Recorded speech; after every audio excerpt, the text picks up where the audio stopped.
Hello, welcome to Lesson 4 of the Rune Magic class. Today we're actually going to talk about doing a simple rune reading. Okay, now in the previous 3 lessons we covered the runettes.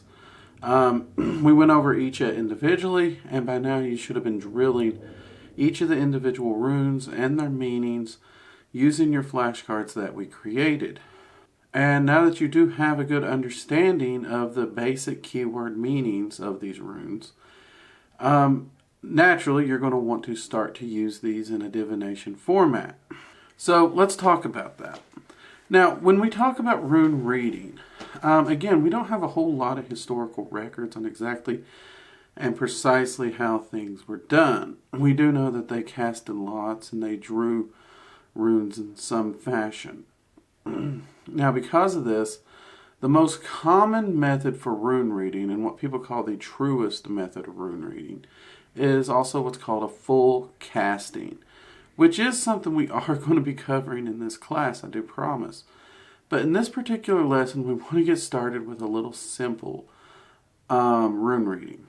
So we're going to go with the more simpler ones, or drawing a rune or a lot. So what does this mean? Well, it's kind of in the name. It means that we are going to draw a rune from a collection of full set of runes, and we will be reading that rune in order to get its meaning and to answer our question or to seek our insight. So let's actually talk about that for a second. What I mean, answer our questions or get insight. Now, I have had a lot of people, they'll just grab their bag of runes up, they reach in there, yank out the rune, and they're like, all right, what's that mean for me? I don't know. You don't have any context. Anytime you're doing divinations for some reason, you really want actual context. You just don't want to blindly reach into some place, grab a rune, yank it out, and be like, all right, what's that mean? You need some form of context. Now, there can be vague context, and there can be detailed context. And we're going to go from simplest to more complex through this class, so we're going to start here. So, when I say the simplest context for doing a rune reading, let's say you're wanting a general overview of your day and how that day might go, and you're just in a hurry. You take up your runes and your bag, hold them. That's the goal that you would lock into your head, that you're seeking that general advice for your day, the general ideal of your day, or the general thing that could help you with your day. At that point, you would reach in and you draw your rune out at random, completely at random. And you would take a look at it. Now, in this case, I don't know if you can see that here. Maybe. We'll see. I got Uruz. Now, using the key words that we gave you in the first part of this class, that means this rune has a meaning of strength, vitality, and transformation.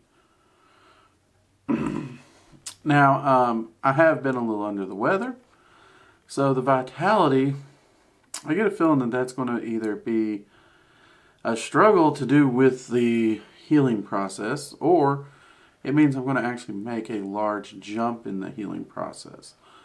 And actually, part of me feels that it's actually suggesting that I would use Uruz in a rune magic spell to help me get better, which is a good idea. So I probably will end up doing that. The strength aspect, I'm not feeling that one today. I don't know why. It's not that particular one's not speaking to me. But that's the thing. You want to take it and you want to get the meanings that's coming. You want to listen and you want to try and get an idea of what that might mean for you with what you have planned. But you also are going to come back to this at the end of the day and you're going to look at it and try and find that meaning. Now, anytime you do a single rune pull like this, it's going to be vague. Anytime you do a single reading of any kind, it is going to be very, very vague. And I honestly usually do these more for fun than any kind of seriousness. But they are fun to do, and you can do them periodically through your day. Your next option is to simply ask a question. So, for example, I actually have a meeting coming up. Let's go ahead and use that for example. So, how's this meeting going to go? Go in there at random, knock them around a bit. Find the one that jumps to your fingers. Alright, so we got Gibo. We can get that to focus. Alright, Gibo. Now, Gibo is a great rune for the meeting I got coming up because it's talking about gifts, hospitality. Now, the word sacrifice shows up in there too. Now, in this case, the sacrifice could actually be talking about negotiations, which there's going to be some areas we're going to be discussing, and we're going to have to be negotiating in the meeting that is coming up. So that's pretty neat. But the fact that the gifts and hospitality of Gibo and the equal exchange shows up there, for me, this is a very positive rune to pull concerning the outcome of the meeting that I will actually be heading to after we shoot this video. So that's really good. Now, the next pull that you will do for a short and easy pull is a 3-rune pull. Now, you'll be doing the same thing here. And in this case, I'm actually going to do my how's my day going to go. But I'm actually going to do a 3-rune pull. Now, there's 2 ways you can do it. You can reach in here and draw 3 runes at once. Or you can reach in here and draw 1 rune at a time until you have 3. Now me, I usually just reach in and try to grab 3. And if I don't, I just pull out the extra 1 or 2 that I need. Now, again, I'm just going to be doing what is my day going to be like. So let's see here. Okay, this time I actually grabbed 3. That's actually rare for me. We're going to set those out here. And I'll make sure to get a picture of this to put up here. Okay, now I got Yara, Tiwaz, and Uruz. Now I would read these from left to right personally. And Yara is talking about good harvest, fruits, feast, and cycles. Well, I'm actually talking about, in a meeting today, we're talking about next year and getting ready for different things coming up and different projects, as well as how we are looking finishing out the year here. So honestly, this really is kind of making me think of that meeting. And the fact that it's talking about a good harvest really puts me in a good mood and gives me a positive outlook for how this day and my meetings and stuff are going to go. So I'm really looking forward to that. Now, Tiwaz discusses victory, truth, and balance.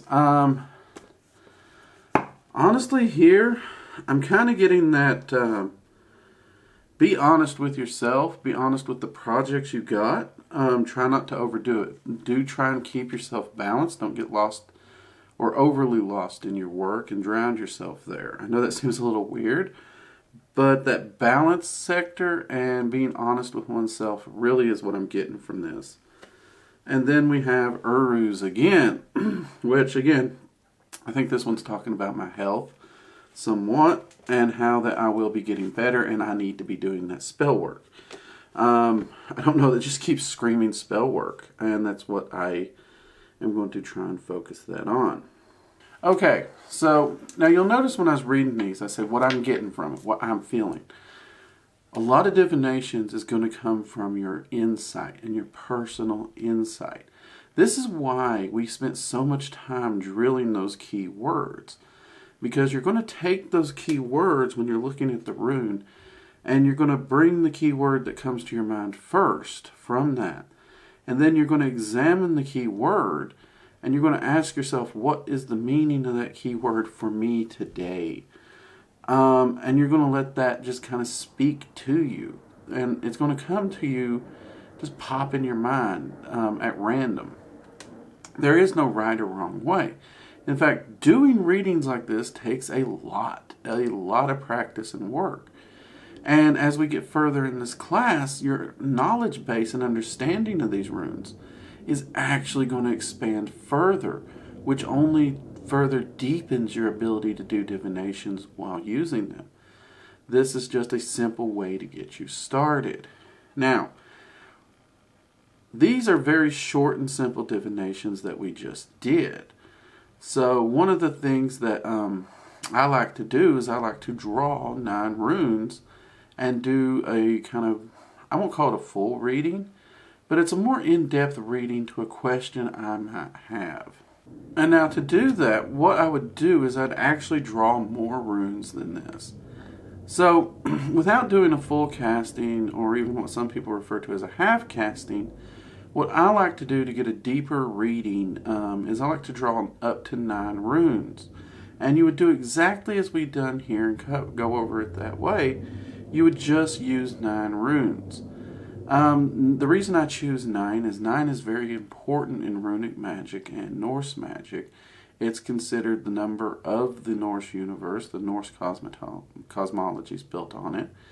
It constantly pops up. The Volknot itself has 9 points. So the number 9 is very, very important to the Norse. It actually even represents insight, wisdom, and completion, and growth. So these are all things that we would seek in our practice. So I do like to draw those 9 runes, and I like to read them. Now, I often get asked, what do they represent when you draw these 9 runes? That's just it. I'm not using a spread or anything. I'm just drawing 9 runes to apply it to a question, and I'm reading them in order that I drew them. So I actually like to draw this. For this one, I will actually draw them one at a time and lay them out while focusing on the question. And then once they're all laid out, then I go back and read them in the order that they are, and I will examine exactly how the runes are laid out, what each rune will mean, and then I will actually examine how each rune might modify each other. But that's a little deeper reading that we'll get into later when we talk about doing full castings or more in-depth readings. But you could utilize what we covered here with the 3-rune reading and just apply it directly to the 9 runes. Start pulling 9 runes to get a more detailed, how's your day going to go? Or if you have a specific question, such as, how is this job venture or this job search going to go for me this week? You could easily draw 9 runes and lay them out in chronological order as you draw them to try and get an understanding and insight to how that may play out for you. Now, a big point I want to make out to anyone getting into rune magic and runic divinations. Get you some kind of a journal, a book of any kind.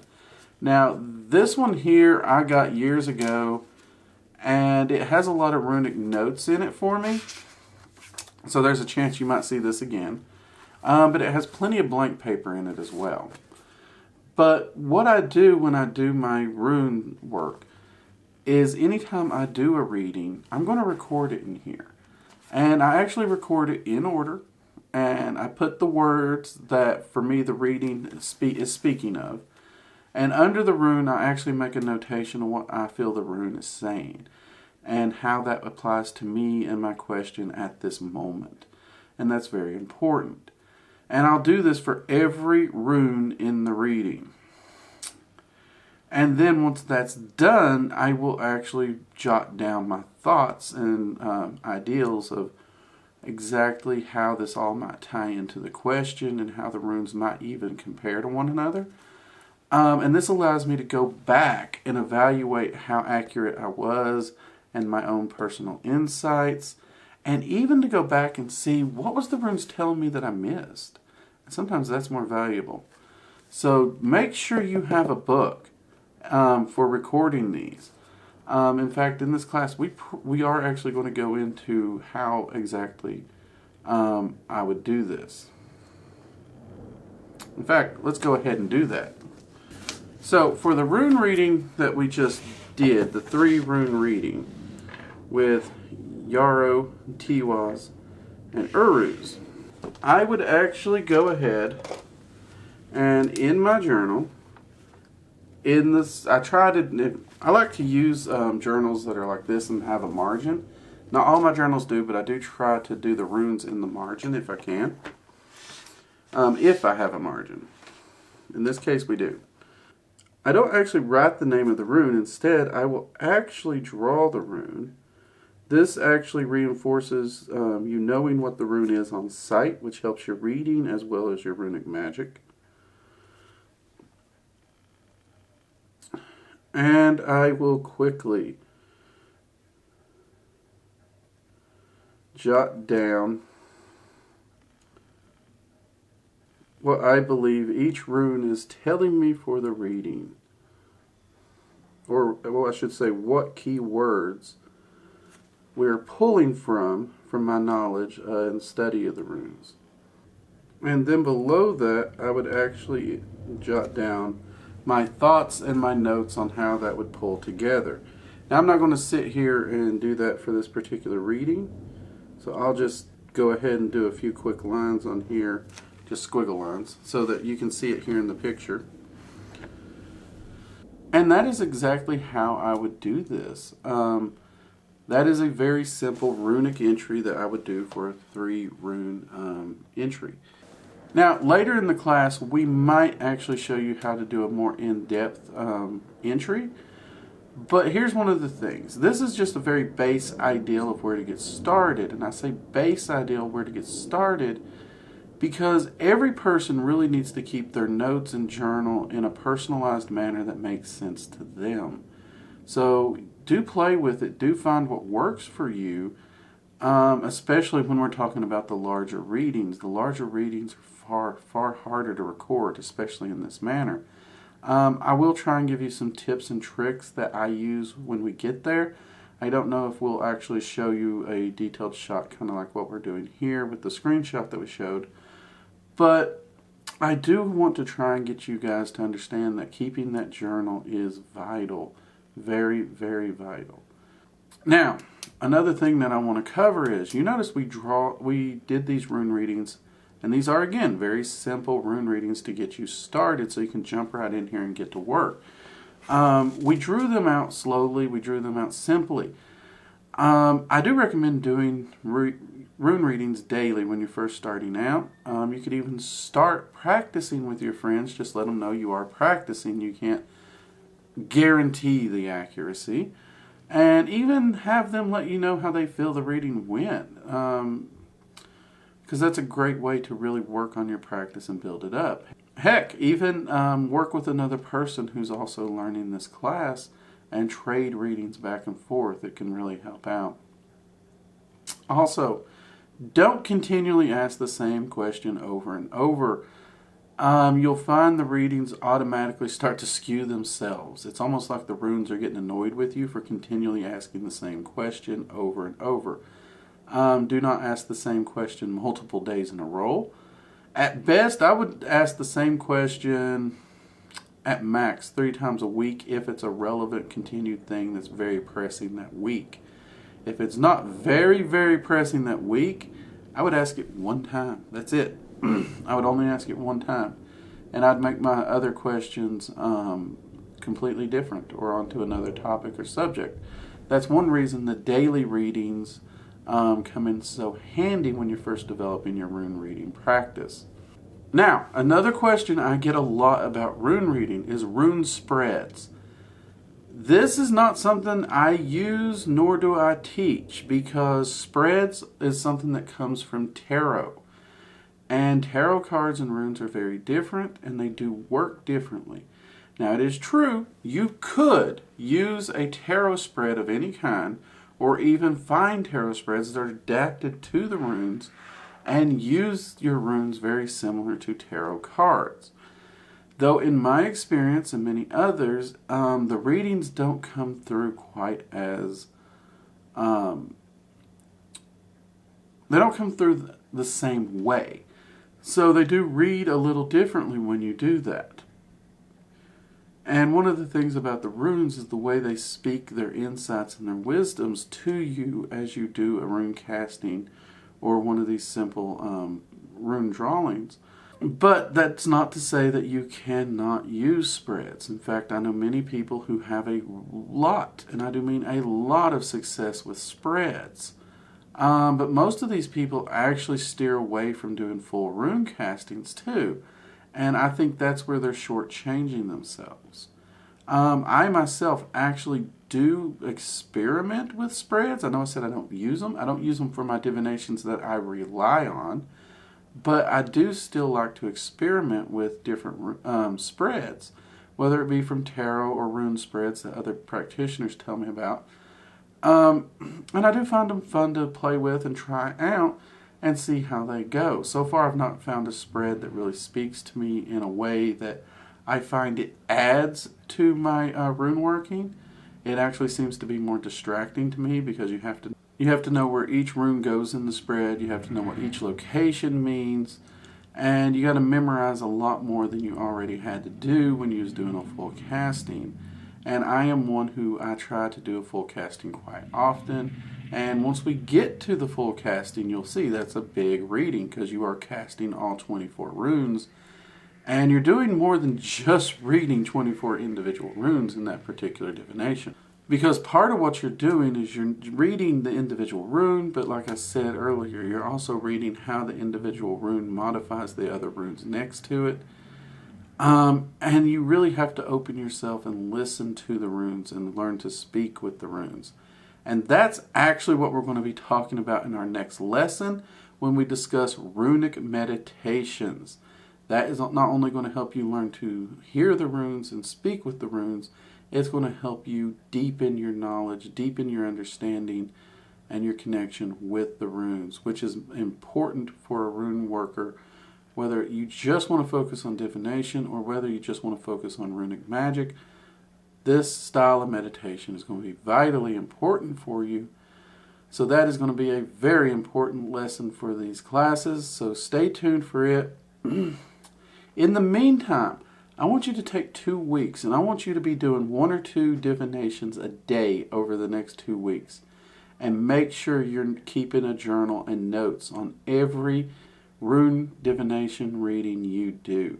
And I want you to go back at the end of the week. So if you start on Monday, that following Monday, I want you to go back and read through those and actually leave some space under each entry so that you can make some final notes on how you felt that reading went, how you feel that you're doing, how much of that reading came true, what aspects of that day played out. You can actually even do this daily. You can start the day with your rune reading, make your notes, go through your day, and then at night before you go to bed, you can actually go back to your rune journal and make notations of how your day went and how it compared with the rune reading you did that morning. That is actually my preferred method. This will help you develop your divination ability and your ability to work with the runes and get used to doing rune readings in this style. Now, a lot of people ask me when they first take this class, they say, Drake, you're giving us a 1, a 3, and a 9 method of doing a reading here, and really the 3 and 9 is the same reading. True. Why aren't we talking about full castings yet? Because I'm wanting you to get used to doing simple and basic divinations before we overload you with the much more difficult, more complete, fuller style divinations. This is a stepping stone. We do these classes to build you up one step at a time, and this is also going to help you reinforce the keywords and recognizing the runes on sight. Now, definitely use your notes and your flashcards when you first start out. I know if I'm using different divination for a long time due to research or testing, I often have to refer to my notes just to jog my memory the first rune reading or 2 until I get back into the groove. So don't be ashamed to look at your notes if you need to when you draw a rune because you don't remember its name or all its key words. By all means, that's why we have those notes. Use them. But do try to wean yourself off those notes as we progress through this class. Now, even by the end of this class, you may still be referring to your notes. That's fine. That is totally fine. I actually know rune workers who just can't remember all the details of all the notes that they've learned throughout the years. So they will refer to their notes still yet. And that's perfectly fine. There's nothing wrong with it. Alright, with that, I will see you all in the next lesson. Get to your homework, be doing those rune readings every day, and be keeping your journal. And until next time, I'm Drake. This has been Working Dragon Mystic. Take it easy.